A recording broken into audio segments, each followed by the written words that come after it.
जे जोङो मोगथां खामानि मावनायखौ जेब्ला फोसावनानै लानाया सिगां जायो आंहा गिनाय थायो जे बहाय जेंना फैगोन नामा। ओंखायनो खामानि मावनाया सिंजों बेयो गोरा जानांगौ गोजोर जानो थाखाय मोनसे बिथांखियाव मोजाङै सिगाङोबा बेयो जाफुंहैनाया मोगथाङाव महर मोनहैनाया बे मिजिंथिनो हायो। नाथाय दा खौरां बिजोङाव बा समाजारि खौरां बिजोङाव बांद्राय आखाइ बेरफ्रुनाय बायदि बेरफ्रुनाय लोगो लोगो आं सानो बेवहाय स्ट'रनि नोजोराबो जे गोग्लैनाय नङा बेखौथ' बुंनोबो हाया। खौरां बिजोंनि गेजेरजों दायनैसो बाथ्रा एसे बुंनो साननाय जादों। बे बाथ्रायानो जाहैबाय जोंनि बर' कसारी अनसाय गावहायन खुंथायनि जि मोनसे खामानि मावबाय थानाय बा आवगायनाय बेनि सोमोन्दै गोबाङानो मिथिनो लुबैनाय बाथ्रा बुंहरबाय थादों। दा बेखौ बुंनांगौआव नैबेनो बाथ्राया जोङो जोंनिफ्राय जि मोनसे मावनो गोनां खामानि मिसिं अट'नमास काउन्सिलनि बाथ्राखौ बुङोबा बावहाय जेंना गैला। देउरिफोरजोंबो जोंना देउरि अट'नमास काउन्सिलजोंबो जेंना गैला। लोगोसे सनाल अट'नमास काउन्सिलजोंबो जोंना जेंना गैला। दा जेंनाया ओरैनो एसे जों मोनथिनाय बा जोंनि खामानि मावनायाव एसे नुजाबावदों बेयो टिवार अट'नमास काउन्सिलखौ लानानैहाय बेबो जोबनाय लामायाव फैबाय। मानगोनां जोंनि ट्राइबेल एफेयार्सनि मन्थ्रि डक्टर अनुज पेगु बिथाङा बावहाय खामानि मावगासिनो दं। जोंनि EM बिथांमोन बा जोंनि खौसेथि बर' सुबुं आफाद दुलाराय बर' फरायसा आफाद जिल्ला आफादनि दैदेनगिरिफोर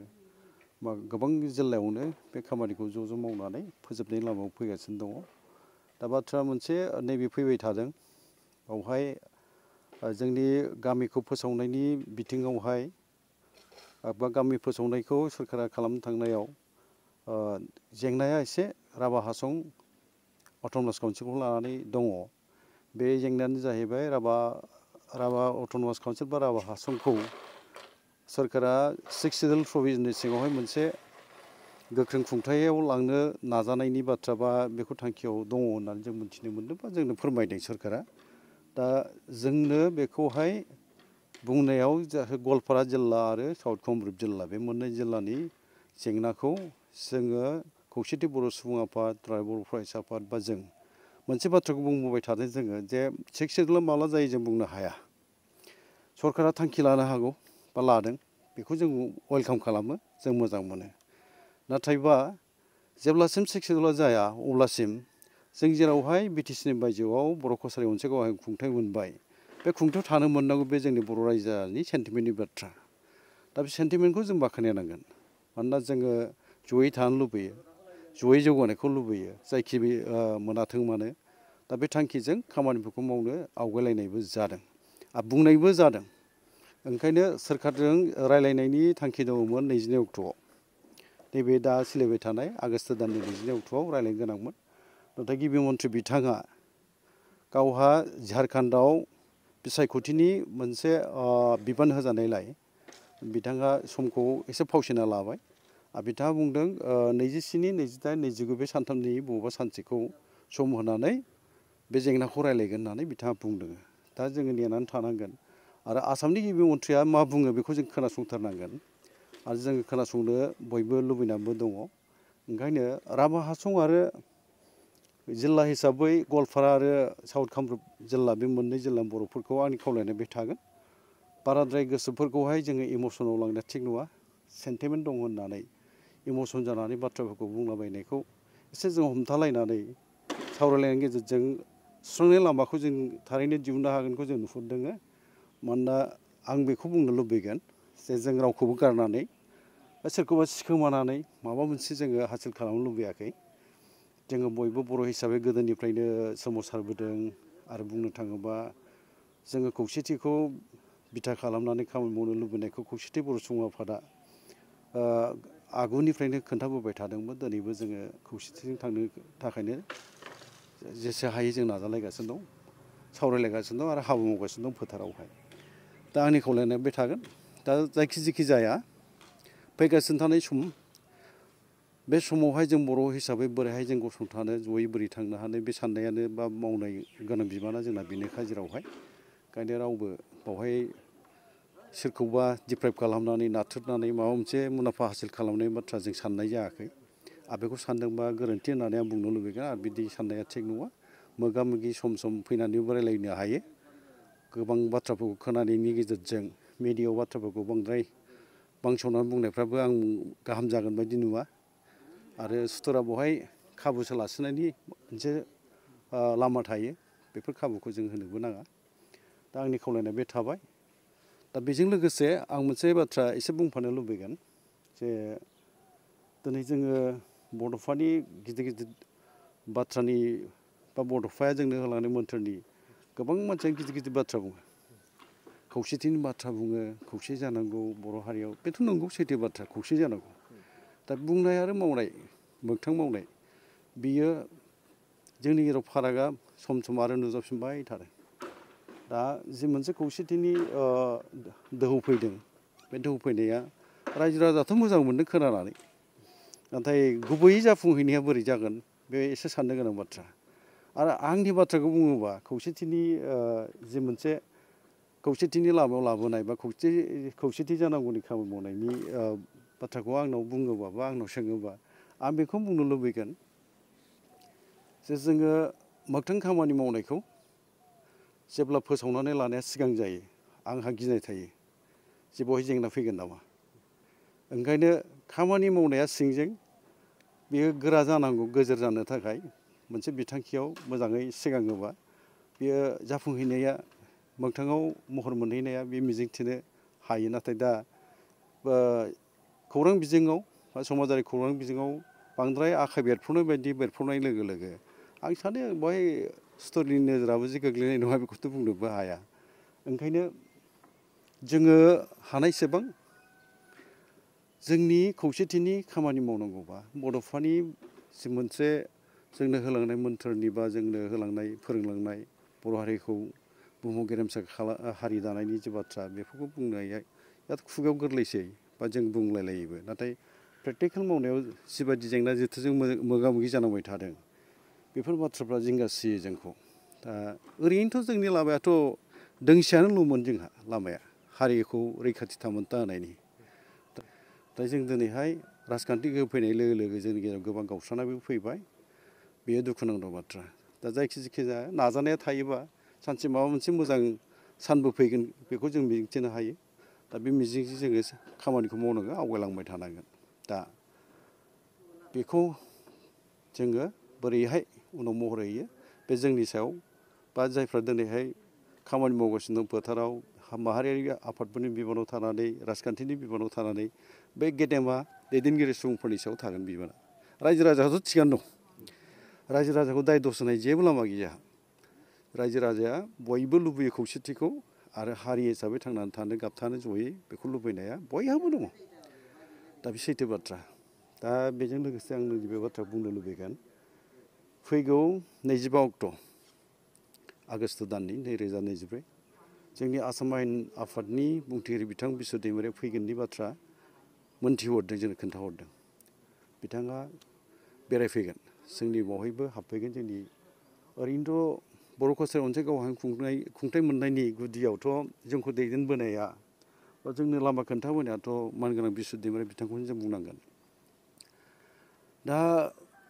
बेखौ बिथा खालामनानै बा बिश्व दैमारिनि बाथ्राखौ जेब्ला जों सावरायनो गोनां जायो बिश्व दैमारि बिथाङा माखासे खामानि जेरै मावनो खोन्थादों जोंथ' हाखायाखै दिनै आसामनि आयेन आफादनि दरखं मोखां लामा लांगोनायाव जोङो बर' रावजों लिरनानै लांगोनायाव जि लिरनाय बेखौबो जों नुनो मोननाय जायो आरो आसाम एसेमब्लिनि सिङावहाय जि मोनसे थासारिखौ बे बानायदों बर' रावखौ लानानैबो दिनै जोङो बर' रावा भारत संबिजिरनि 90 फारियाव हाबखाबाय सोजाखाबाय हिसाबै बेखौ दिनै आसाम एसेमब्लियाव जेब्ला जथुम जायो आसाम एसेमब्लिनि सेसन जिरायो बेवहाय बर' रावजोंबो जोङो बाथ्रा बुंनो हानायनि खाबु जाबाय आरो बेखौ राव सोलायनायनि खाबु खालामना होबाय बेफोर खामानिखौ बिथाङा मावदों रावबोआनो मावनो हायाखैमोन फारसेथिं दा आं बुंनो लुबैनाया बेसो बिथांखौ बाख्नायनायनि बाथ्रा नङा बे खिन्थु जाय खामानिखौ मावदों सैथो खामानिखौ मावदों नंगुबै खामानिखौ मावदों बेखौथ' जोंबो बुंनांगोन नङा होमबा जे बेयो बिदि मावदों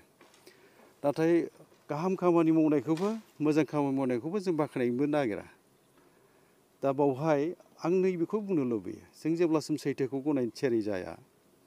सैथोखौ सिखोमानो नाजाबाय थायो आसे बेवहाय जेंना फैबाय थागोन गुबै सैथोखौ लानानै जेब्ला खामानि मावनो नागिरा जोङो आरो सैथोखौ सिखोमानानै जोङो नंखायनि साया लायो अब्लानो जोंनाव जेंना फैनायनि खाबु थागोन ओंखायनो आं बुंनो लुबैनाया बे दिनै खौरां बिजोङाव नुनाय जादों सोरबा सोरबा खन्थाइबो आवरायदों आरो फोथाय खेबस' होननानै मुं सुनो नागिरदों गुबै सैथोआ सिङाव मामाद बेखौ मोनथिग्रोनायनि गोनांथि दङ बेखौ मोनथियालासेनो सोरबा सासे सुबुंखौ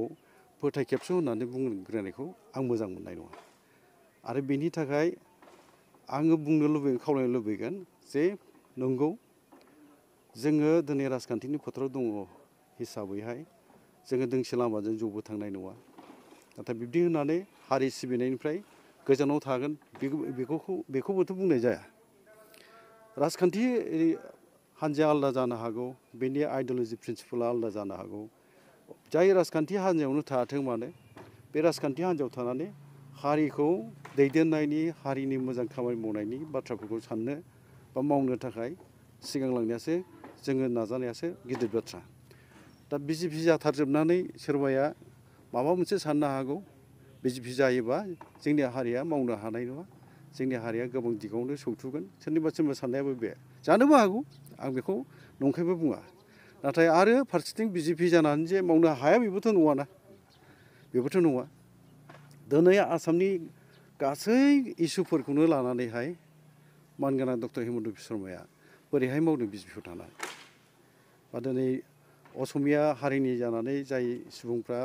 आसामखौ दिनैहाय दैदेनगासिनो दङ बा सामलायगासिनो दङ बेखौथ' जोंबो नुबायना लोगोआव थाफानानै जोंबोथ' आसामनि बासिन्दा माने थागिरि आरोखि जोंबो असमियाव होनो बाखिन्दा जोङो आसामनि बाखिन्दा असमियानि माने रावआवहाय बाखिन्दा होनो जों थाजेनगिरि दा बेखौ नायोबा जों नुबाय माने बिजेपियाव थानानै खामानि मावनायखौ जों गनायनो हाथारा बे रोखोमजोंबोथ' जों थांनो हानाय नङा दिनैनि समावहाय जेराव दिनैहाय बिटिसिखौ सामलायनायावनो बिजेपिजों जोङो आखाइ हमलायनो गोनां जादों बे जाबाय राजखान्थिनि थासारि बेयो जों लुबैया नाथाय जायो बेबायदि दा बावहाय जोङो आंनि खावलायनो लुबैनाय नैबे बाथ्राया दहायसो एसे सिगाङाव बुंनाय बाथ्रा जोङो सोरनिबा मोजांखौ मोजांबो बुंनो हागोन सोरबा दैदेनगिरिया मोजां बिहोमा होनायखौबो जों बेखौ सिमान जानांगोन नाथाय जोङो सिखार खालामबा सिमान जालायनो नागिरा जोङो बावहाय मालाबा दुखु मोनलायनो गोनां जायो बेखौबो नुनाय जादों दा बै समनि दैदेनगिरिफ्रा सोमावसारनायाव बाहागो लानानै जोंनो मा बिहोमा होदोंमोन हारियाव मा बिहोमा होदोंमोन बे आलादा बाथ्रा दिनैनि समावहाय जाय दैदेनगिरिफ्रा बिहोमा होदों बै समनि थासारि दिनैनि थासारिजोंथ' गोरोबा फाराग थायो दा बेवहाय जोङो नाथायबा आंनि बुंनो लुबैनाया बेखौनो बुंनो लुबैयो फाराग दङब्लाबो बे फारागनि गेजेराव जोङो गोदोनि दैदेनगिरिखौ जों मान होनो रोंनांगोन मानोना बिथांमोनानो जोंनो लामा दिन्थिजेनदों नाथाय दिनै बिथांमोनखौ सम सम खौरां बिजोङाव गोबां गाज्रि बाथ्रा बुंनाय बेफोरखौ खोनायोबा जों दुखु मोनो माने बिथांमोननि बिहोमा होनायजों जों समान बिहोमा होनो हादों होननानै बुङोबा बे आं बेवहाय गनायनो गोब्राब मोनो मानोना बिथांमोनहा जाय थासारियाव जेबो गैयामोन आरो जाय समावहाय बर' हारिखौ फोजोबस्रांनायनि मोनसे माबाजोंहाय गुबुन हारिया सुथुर हारिया खामानि मावदोंमोन बे समाव गसंथानानै खामानि मावबोनाया गोरलै बाथ्रा नङामोन नाथाय दिनैनि समनि थासारिया आलादा दा बे समावबो जोंनि दैदेनगिरिखौबो जों मान होलायाबा जोङो गावनि होननानै जोङो साननानै नाथाय दिनैनि समनि थासारिया आलादा दा बे समावबो जोंनि दैदेनगिरिखौबो जों मान होलायाबा जोङो गावनि होननानै जोङो साननानै सोमोन्दोफोरखौ मोजां लाखिलायनानै बाथ्रा बुंलायाबा बियो इयुन जोलैनो जों मा खोन्थानो नागिरदों मोनसे सोंनाय फैयो इयुन जोलैयाबोथ' गनायि मोनसे माबाजों थांगोन ना गोदोनि दैदेनगिरिफोरनि सायाव बे रोखोम जानायनि मोनसे लामाखौ नुनाय जायो ओंखायनो आंनि खावलायनाया बे थागोन जे जोंनि दैदेनगिरिखौ जों गनायलायनांगौ नंगौ माने खामानि मावनायाव फाराग दङबा बबेबा गोरोन्थि जालायदोंबा बेखौ सोंख्रायनायबोथ' सोदोब बा बाथ्रा बाहायनायबोथ' सिमा थालायलाया होमबा सिमा थालायलायोबा बे सिमाखौ हमथालायना बा सिमायाव थानानै बाथ्रा बुंलायोबा मोजां जायो बेखौ आं लुबैयो आरोखि दा ओंखायनो एसे आगोलाव बुंनाय बाथ्रा सोरखौबा फोथाय खेबसे बुंनाय सिगां बेनि सिङाव मा जामारदोंमोन बे सैथोखौथ' नों मिथिना लाग्रोनांगोन दा बेखौ मिथियोबालासिनो सोरखौबा फोथाय खेबस' होननानै बुंलाबायनो थाङोबा बेफोरो आङो गोरोबनाय बा गनायथाव बायदि मोना आरोखि ओंखायनो आंनि खावलायनायबो थाबाय रावबो हारिखौ फोजोबस्रांनाय खामानि मावनो नागिराखै जेरावखि थाथों मानो हारिनि मोजांखौ साननाय मा खामानि मावगासिनो दं दिनै बिश्व दैमारिखौ खामानि मावाखै होननानै जों बुंनो हागोन नामा जोंथ' हाया आरो बिथांबायदि बिहोमा जों होनोनो हायाखै आंथ' बुंनो लुबैयो आरोखि सोरबाया मा बुङो आं बा मा बुजिदों आं बुंनो हाया दा बिजिरनानै नायोबा मोजां सैथो गुबै सैथोआ मा बेखौ बिजिरनानै नायनांगौ आं खावलायनाय थाबाय आरो बिथाङा जोंनावहाय फैगौ 25 अक्ट'आव जेराव सौफैगोन जोङो बिथांखौ बरायगोन मानोना बिथाङानो जोंनि बर' कसारि ओनसोलखौ खुंथाय मोननायनि गुदियाव बा सिगाङाव थानानै जोंखौ बै समाव दैदेनदोंमोन बे सैथो बाथ्रा दा ओंखायनो बिथाङा जोंनि थाखाय मा होदोंमोन बेखौथ' बाथ्राजों आं बुंजोबनो लुबैया बांद्राय बुङोबा आरो दस्रा साननायनिबो खाबुबो थालायलाङो ओंखायनो आङो बांद्रायबो बुंनाय नङा बाथ्राया जाहैबाय सैथोआ बेनो जे बिश्व दैमारिनि दारैहाय बै समाव जे मोनसे समाव जोंनि लामाया गोथेबायमोन बिथाङा जोंखौ हेफाजाब होदों आरो आबुं महर मोननायाव BKWCखौ आबुं महर मोननानै दाफुंनायाव बिथांनि गोबां बिहोमा दं बेखौ आङो सिमान खालामो गोजोन्थों मोनसे फोसावथाय नोंथांमोननि ओनसोलाव सोरबाफोर ड्राग्स एबा फेग्रा मुवाजों नाख्रेबजानानै थानाय सुबुं दं नामा जुदि नोंथांमोननि ओनसोलाव सोरबाफोर ड्राग्स एबा फेग्रा मुवाजों नाख्रेबजानानै थानाय सुबुं दं अब्ला नोंथांमोननि थाखाय मोनसे मोजां खौरां ड्राग्स एबा फेग्रा मुवाजों नाख्रेबजानानै थानाय सुबुंफोरखौ फाहामथाय होनो थाखाय नोंथांमोननि गेजेराव लानानै फैदों मोनसे रिभाइभ रिहाबिलिटेसन सेन्टार जुदि नोंथांनि नखराव आरो नोंथांनि ओनसोलाव सोरबाफोर ड्राग्स एबा फेग्रा मुवाजों नाख्रेबजानानै दं अब्ला नोंथाङा रिभाइभ रिहाबिलिटेसन सेन्टाराव फाहामथाय होफैनो हागोन मंगलदै सेनं बामुनपारा दरंआव थानाय रिभाइभ रिहाबिलिटेसन सेन्टाराव नोंथाङा ड्राग्स एबा फेग्रा मुवाजों गोदोसोनानै थानाय सुबुंफोरखौ फाहामथाय होफैनो हागोन नोंथाङा नोंथांनि ओनसोलनि फेग्रा मुवाजों गोदोनानै थानाय सुबुंफोरखौ बे रिभाइभ रिहाबिलिटेसन सेन्टाराव फाहामथाय होनानै सासे राफोद आरो मोजां सुबुं खालामनो हागोन गोबां बाथ्रा मिथिबावनो थाखाय नोंथाङा 9859262926 60030927006 नैबे होनाय जानबुं नम्बराव खौरां लानो हागोन